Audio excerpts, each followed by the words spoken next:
Muito bem, meus queridos aí da internet, muito bom dia, muito boa tarde, muito boa noite, não sei a que horas você vai estar vendo esse vídeo. Desde já eu peço a você ajuda aí para o nosso canal. Se inscreve no canal, tá bom? Ativa o sininho das notificações para você receber os nossos vídeos. Vamos aqui para o termo que eu falei, que ia falar um pouquinho com vocês. Eu fiz aquele outro vídeo sobre escatologia e aqui a gente traz um dos eventos escatológicos que, na visão dispensacionalista pré-tribulacionista, é o próximo evento que vai acontecer. Então aqui nós temos arrebatamento. É um conceito, né? Um termo escatológico cristão, utilizado por alguns cristãos de várias confissões, de várias denominações, ministérios, referindo-se para os que o concebem ao biblicamente anunciado evento inicial do fim dos tempos, gente, no qual os seguidores de Cristo, os então vivos e os já mortos, subirão para o céu ao encontro do Senhor. Nos ares serão arrebatados. Anunciam como base bíblica as passagens contidas em Daniel 9:7, Mateus 24:37, Mateus 25, Lucas 19, você está vendo aí, né? Romanos 14, 1 Coríntios 3, 2 Coríntios 5, 1 Tessalonicenses 4, Hebreus 9-28, Apocalipse 1, 7 e 13. Então, deixa eu voltar aqui. Alguns cristãos creem que o evento é anunciado pelo apóstolo Paulo, em 1 Tessalonicenses 4,17, na quais ele usa o termo grego koiné, que é o grego comum, né? Transliterado para o neolatino, arpazo. Está aí a transliteração e está aí a escrita em grego, né?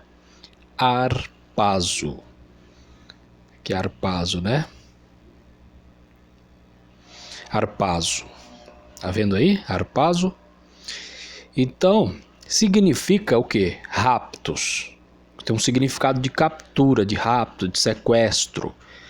Uma tomada à distância. Ou ainda arrebatamento, que foi a palavra traduzida aqui para o nosso português. Outros, porém, divergem desse entendimento e com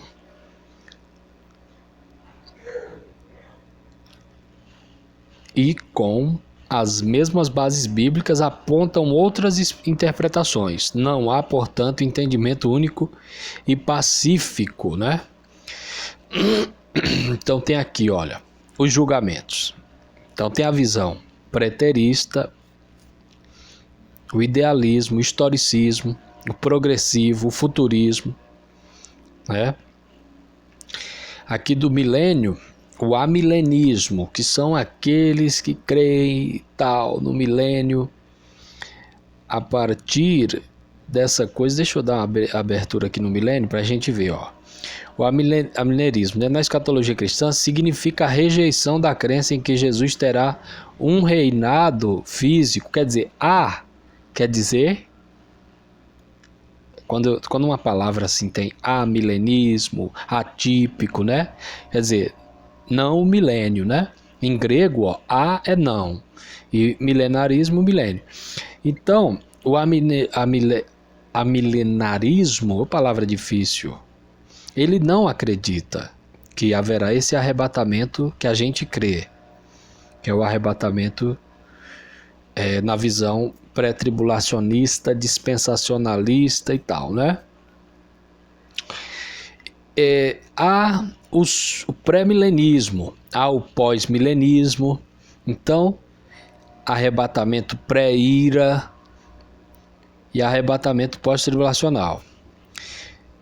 Textos bíblicos, alguns usam o Discurso no Monte, Ovelhas e Bodes, Livro da Revelação, livros proféticos do Antigo Testamento, Livro de Daniel, que é a questão das 70 semanas.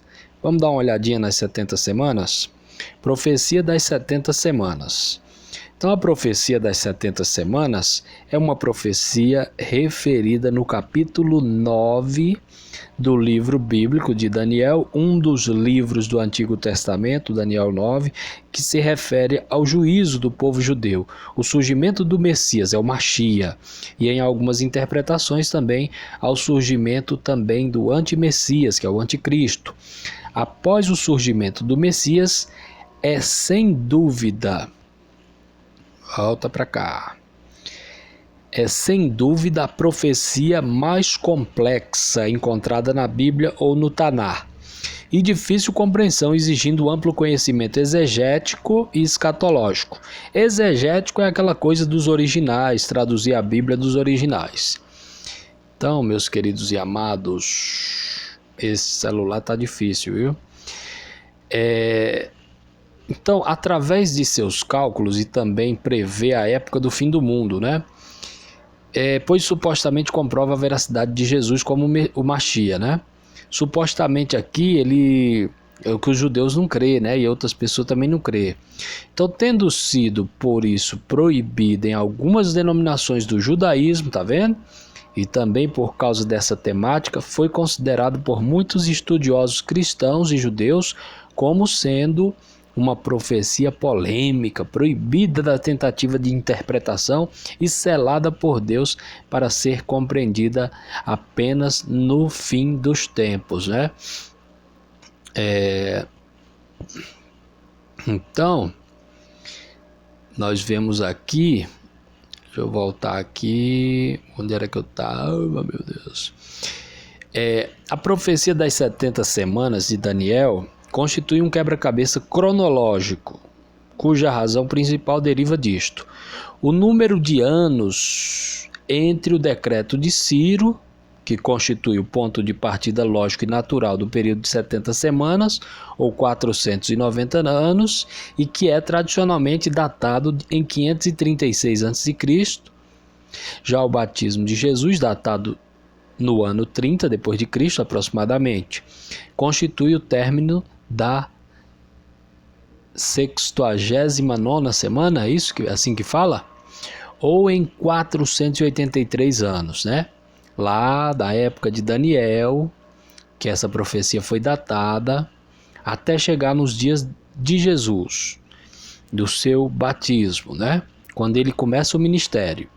E ultrapassa largamente a duração da profecia, cerca de 83 anos.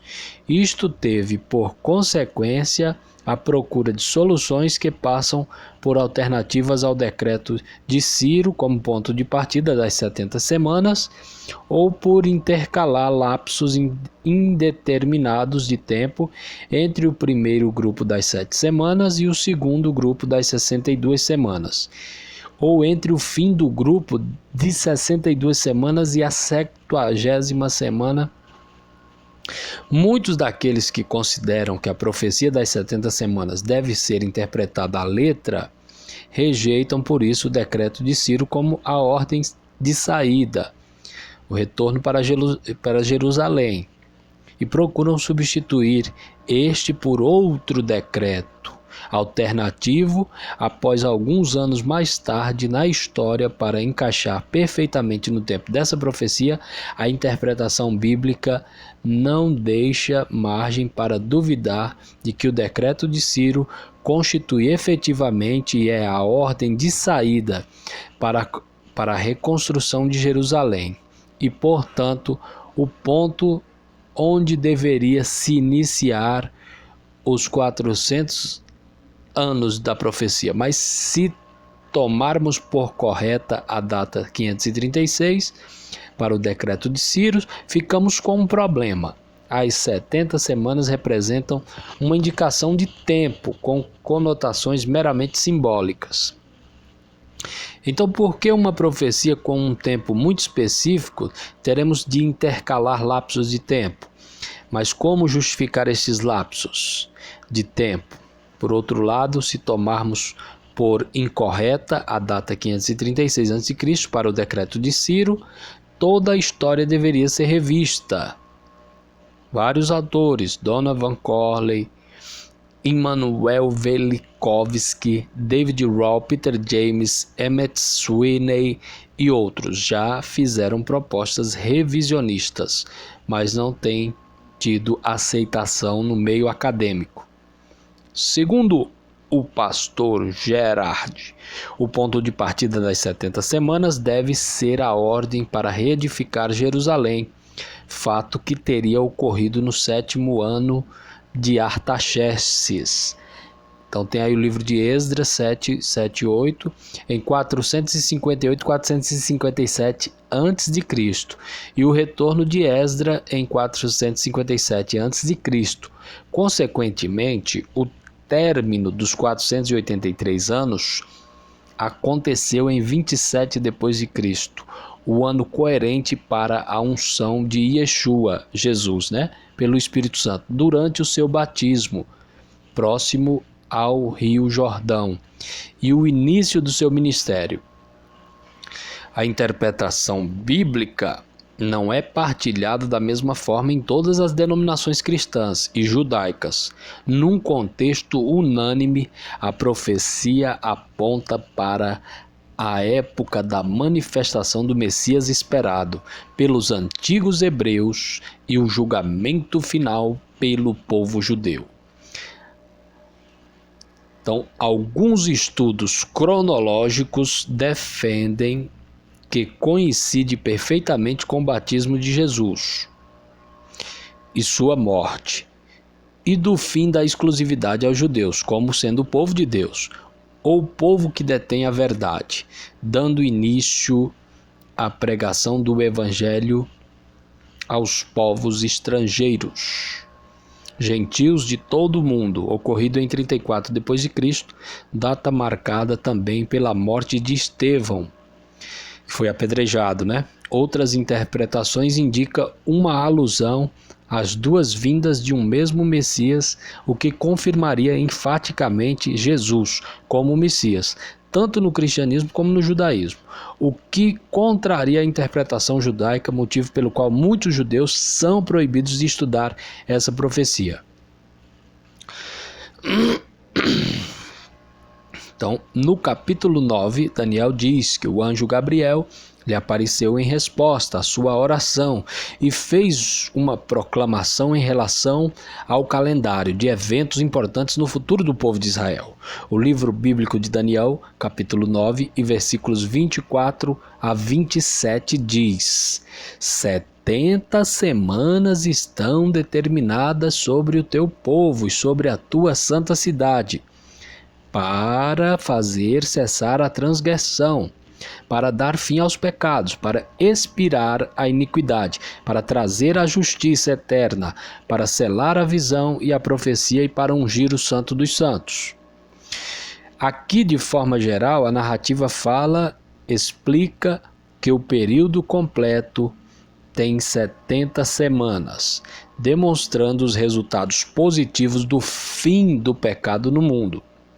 Sabe e entende desde a saída da ordem para restaurar e para reedificar Jerusalém até o ungido, o Messias, ao príncipe, 7 semanas e 62 semanas.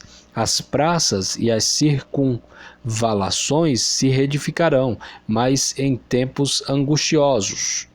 Daniel 9, 25. Aqui é citado o início da profecia desencadeada pelo decreto da reconstrução da cidade de Jerusalém e mostra respectivamente que se passarão 62 semanas para a vinda do Messias e mais 7 semanas para a vinda de um príncipe, preenchendo um período de 69 semanas de profecia. Depois das 62 semanas, será morto o ungido, e já não estará. E o seu povo de um príncipe, que há de vir, destruirá a cidade e o santuário. E o seu fim será num dilúvio, e até ao fim haverá guerra. Desolações são determinadas. Daniel 9, 26. Aqui detalha-se que o período até 62 semanas duram das reconstruções da cidade até o surgimento e morte do Messias, vindo logo após disso a destruição novamente de Jerusalém pelo Império Romano. Ele fará firme aliança com muitos por uma semana. Na metade da semana fará cessar o sacrifício e oferta de manjares. Sobre a asa das abominações virá o assolador, até que a destruição que está determinada se derrame sobre ele. Aqui o texto foca no personagem que aparece após a morte do Messias, isto é, o príncipe que reinará durante a última semana profética, 7 anos, completando 70 das 69 semanas já mencionadas nos versículos anteriores. Então essa é a visão aqui cristã, escatológica, pré-tribulacionista, tá bom? Para esse vídeo não ficar muito grande, a gente vai voltar no outro vídeo e falar mais a respeito desse assunto. É muito profundo, é muito longo, e eu vou estar trazendo esses tópicos para fazer você, despertar você para o pensamento, tá bom? Da cristandade. Aqui no meu canal, eu quero mostrar para vocês o meu canal no YouTube. Deixa eu ver se eu consigo mostrar aqui para vocês, YouTube, tá bom? Bem rapidinho, bem rapidinho. O canal para você se inscrever e a gente tá juntinho aí falando sobre os assuntos da escatologia bíblica. Valeu? Aqui é meu canal, ó. Meu canal Filósofo Nathan. Olha como eu tenho vários vídeos lá, ó. Os vídeos do TikTok, tá bom? Filósofo Nathan, tá certinho? Ó, só tem um inscrito. Eu preciso da sua ajuda pra gente fazer esse canal crescer. Só tem um inscrito. E aqui tá alguns vídeos que eu postei que você vai ver, ó. O último vídeo que eu postei aí, ó, antes de haver desigrejados, havia desviados. Esse vídeo tá muito legal. Esse outro vídeo, visão panorâmica dos últimos tempos, também tá muito legal. Vai lá e assiste, tá bom? Obrigado, até numa próxima oportunidade. Fica com Deus. Deus abençoe em nome de Jesus. Eu resumo aqui para você. O arrebatamento, a gente crê que será aí nos próximos dias, tá bom? O primeiro evento, o próximo evento da escatologia a acontecer no mundo, tá bom? Valeu, obrigado, fiquem com Deus.